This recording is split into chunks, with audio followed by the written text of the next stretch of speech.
Hey, this is Stephen M. Law with Outdo Life, and you are listening to the Be Best podcast, where we help you be your best, increase your potential, and bring out the best in those around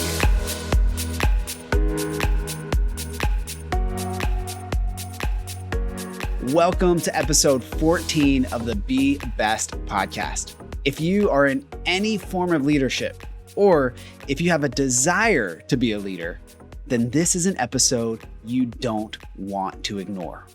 Last week, I explained how I was able to avoid burnout through the power of delegation.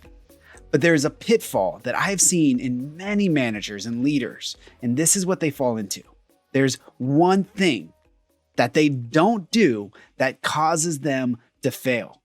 One thing that keeps them from truly being a successful leader. When I started delegating to my leaders, it took a lot of patience, a lot of humility.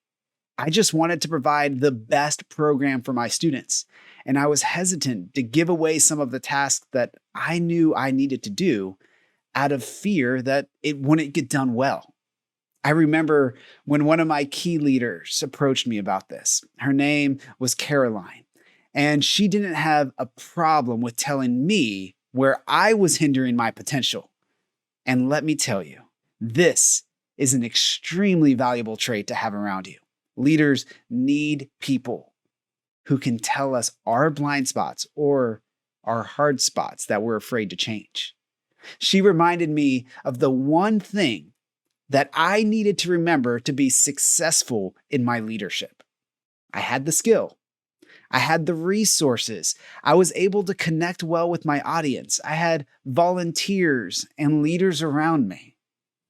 But the one thing that I was not acting on is what actually became our number one core value in our ministry. I needed to remember this simple thing. Are you ready for it? Are you listening? I needed to love my leaders.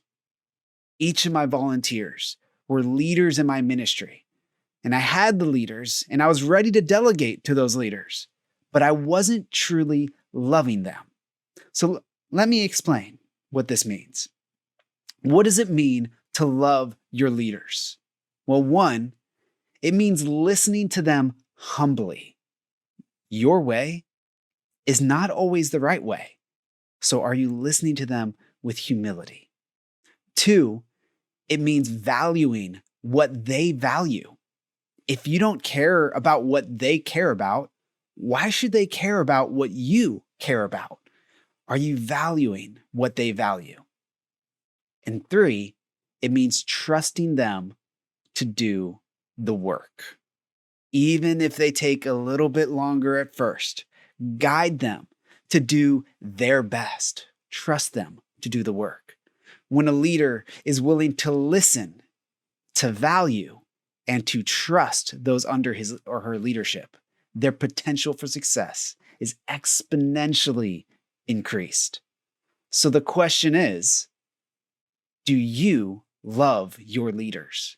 When they come to you with something that could be improved upon, or even just an opinion that they have, are you willing to listen openly?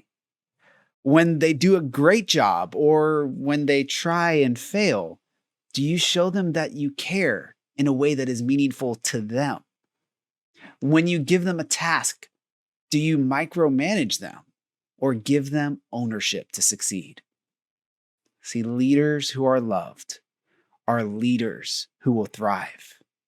I want you to understand that leaders who are loved are leaders who will thrive. It starts with you. And as you love and lead leaders, they will learn to love and lead those that they influence as well. Eventually, they might become managers, bosses, or CEOs on their own. And if we want to change the world, we need to start with the people under our influence. So let's do this. Let's change the world. Let's be best. Thank you for listening to the Be Best podcast. If you are interested in learning more about Stephen or partnering with him to outdo your life, head to www.outdo.life to see how he can help you get the best out of life. Specifically, now is the best time to join his Group Coaching Mastermind, a 1 hour per week group coaching experience helping you go from where you are to where you truly want to be. Find more information and sign up at www.outdoyouryear.com.